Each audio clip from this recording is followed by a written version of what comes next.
Hi friends, welcome back to Open Hand Farm. I'm Penny and I am so glad you are here this week. I have been in the kitchen again.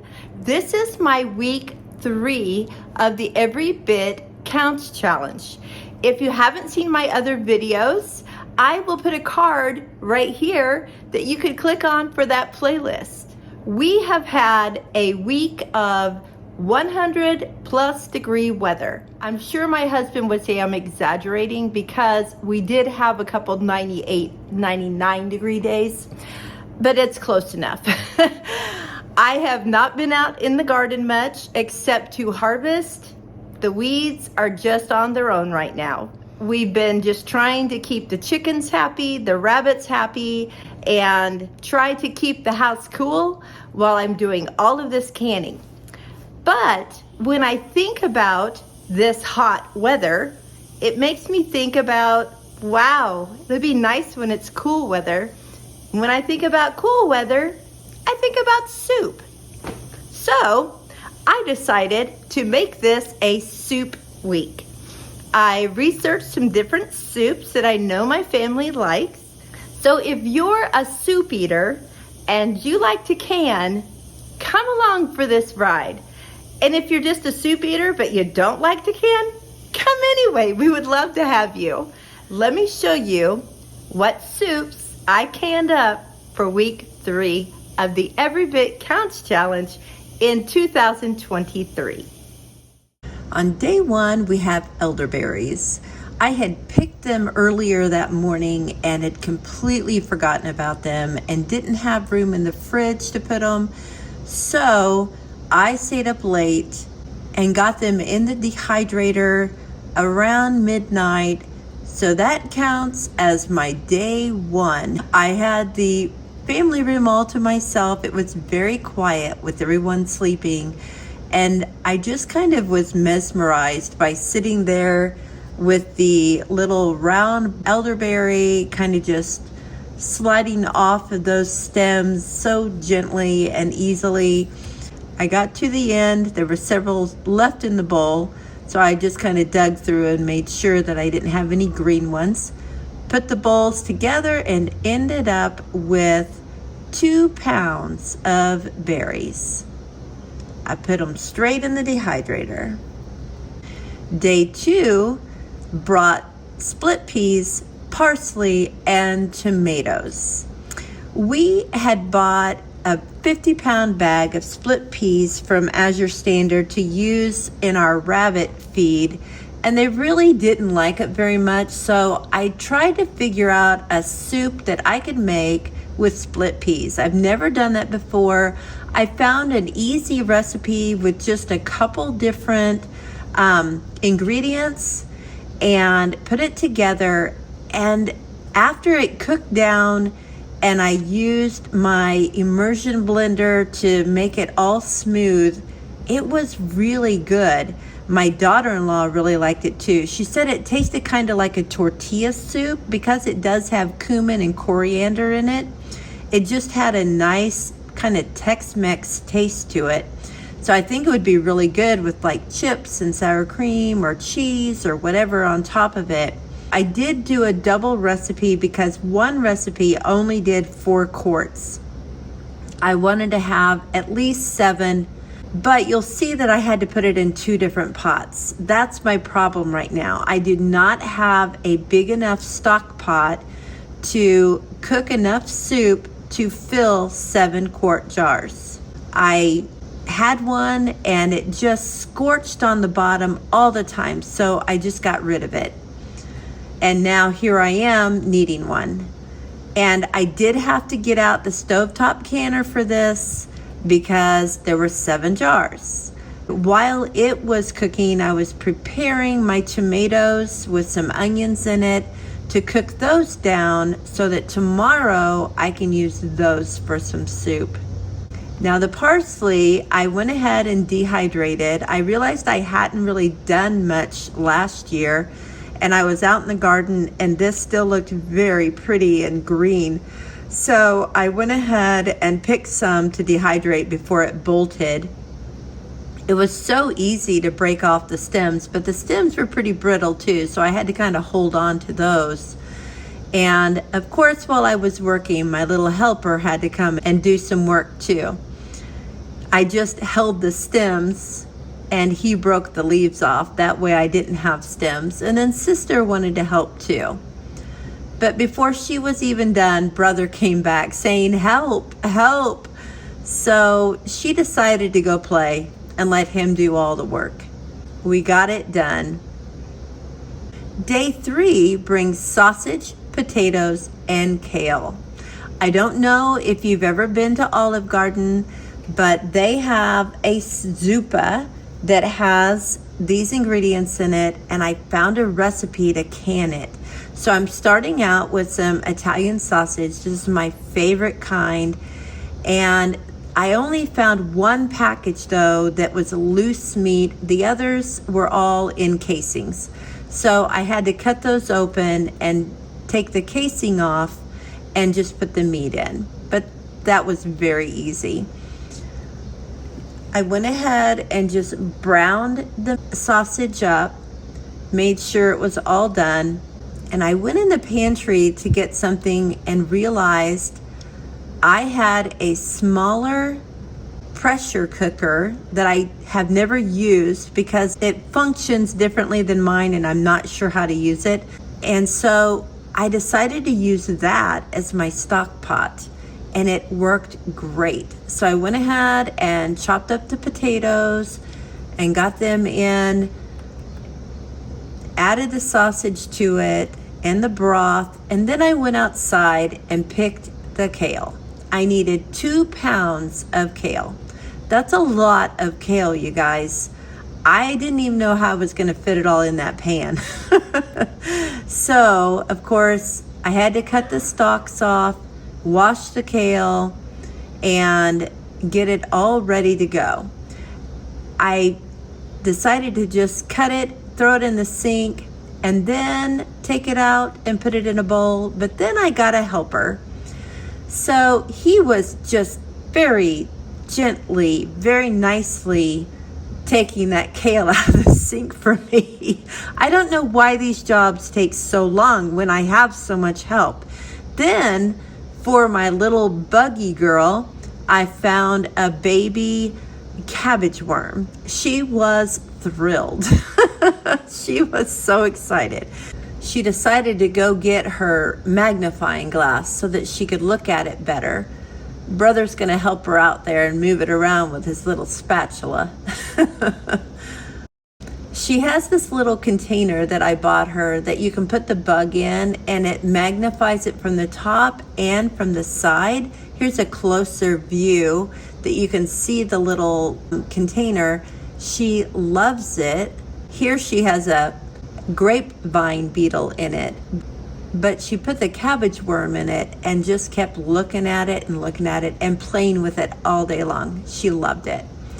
So I went back to finishing up the kale, spinning it in the spinner, getting it all dry. I don't know why I bothered. I was going to put it in a pot of liquid, but it's just what I do, so I did it. Then I had to add the kale just a little bit at a time so that it would then cook down and be able to add more. I finally got it all in there. 2 pounds is a lot when you're putting it in something like that. I realized I was gonna be able to fill 10 jars instead of 7. So I was going to need to use both canners. It was great because it gave me a chance to see which one works more effectively. So the electric one, I had to put 2 jars in there to send it through the warming process for the jars because I can't really skip through that.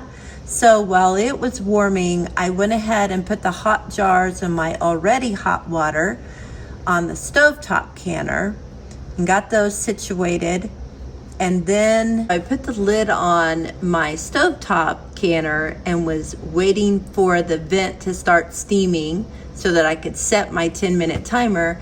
While I was waiting, I was able to go ahead and get the 2 jars that I wasn't going to use out of the canner.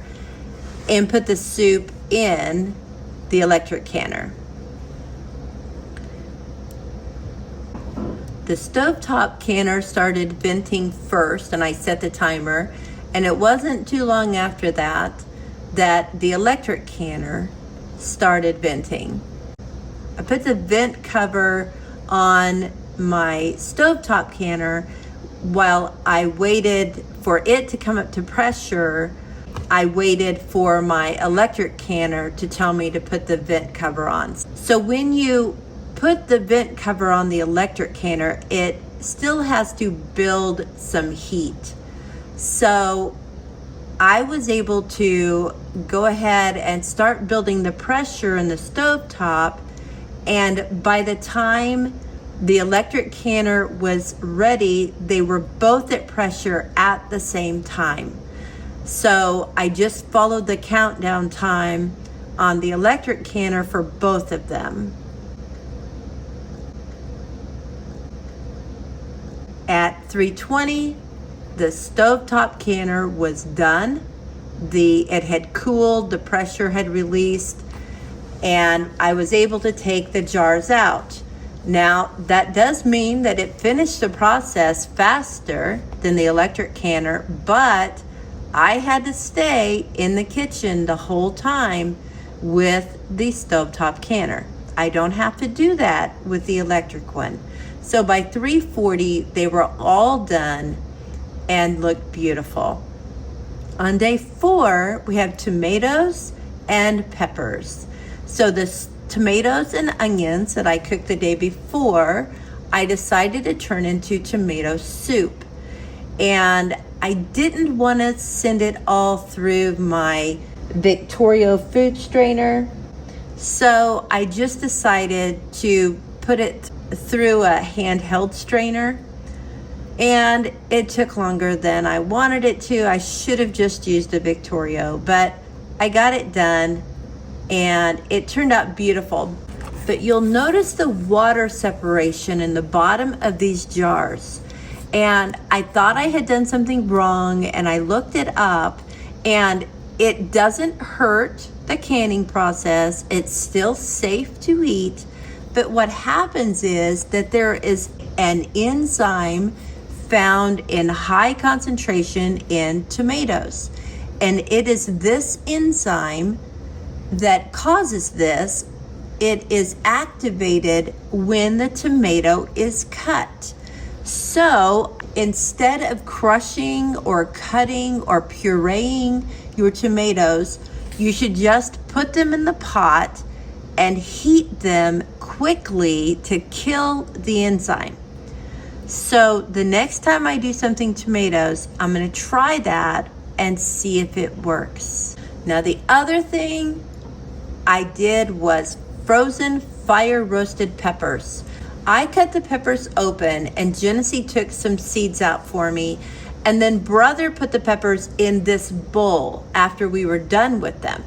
Genesee emptied her bowl of pepper seeds in the trash can, and so Tevye decided he needed to dump his bowl in the trash can too. I had to convince him that we did not want to throw away the peppers. So I had to take Genesee's bowl back, put some of the scraps back in the bowl, and give to him, and he dumped it and was very happy. So I flash froze these and then took them off the tray and put them in a bag. And that way we can just take out what we want and leave the rest. Day 5 was chicken thighs and raspberries. I decided to make cream of chicken soup, and I found this recipe where you make the broth by putting together all of these chopped up vegetables along with a chicken, but I had chicken thighs, so I decided to use that instead. So while those were in the oven for about 30 minutes, you were supposed to start warming up your broth and adding the thyme and the bay leaf and the salt and the peppers. When the chicken is done, you take it out of the broth and let it cool a little bit. Take all the meat off of it And then you put the skins and the bones back in the broth so that it continues to cook and increase the flavor.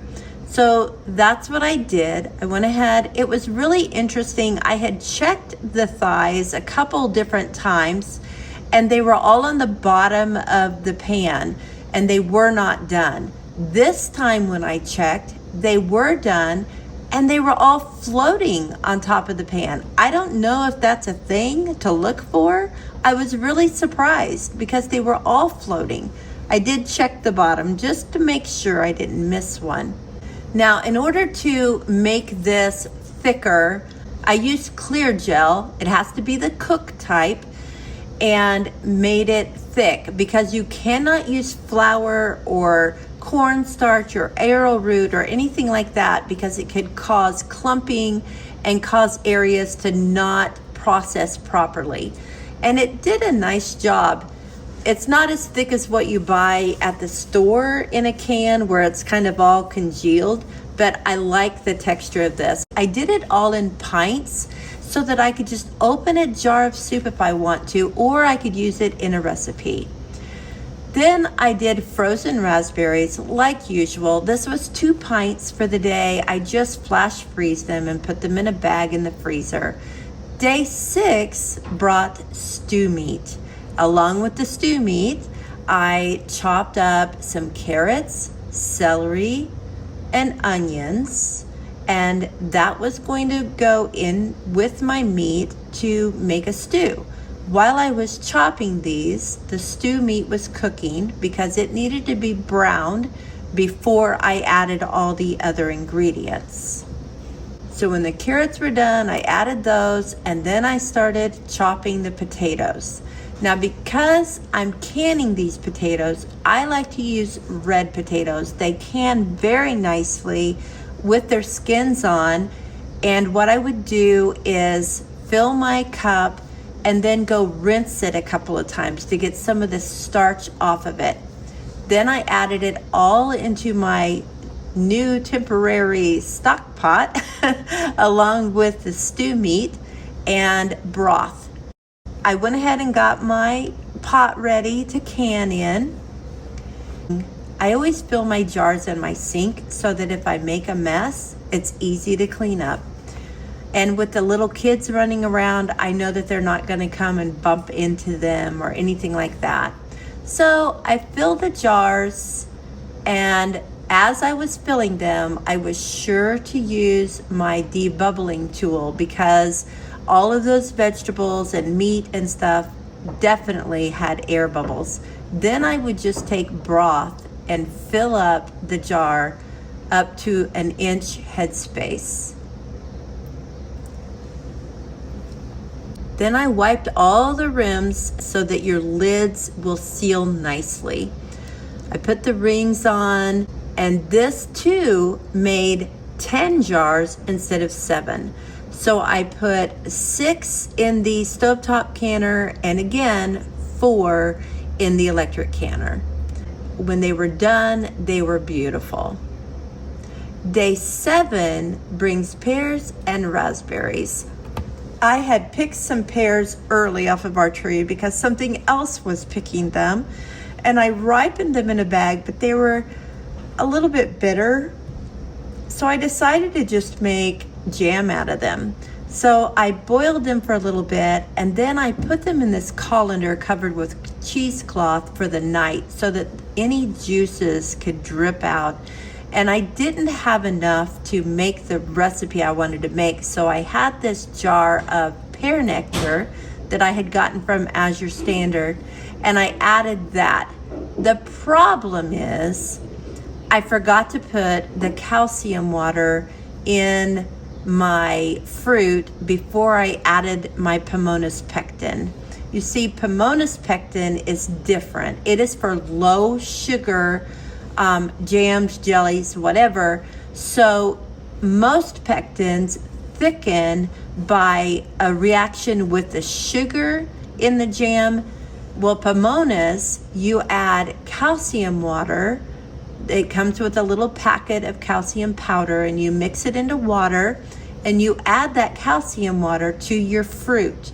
Then you add your pectin to your sugar, and then you put it together and bring it to a boil. Well, I forgot to put the calcium water in. So that meant my pear jam was now pear syrup.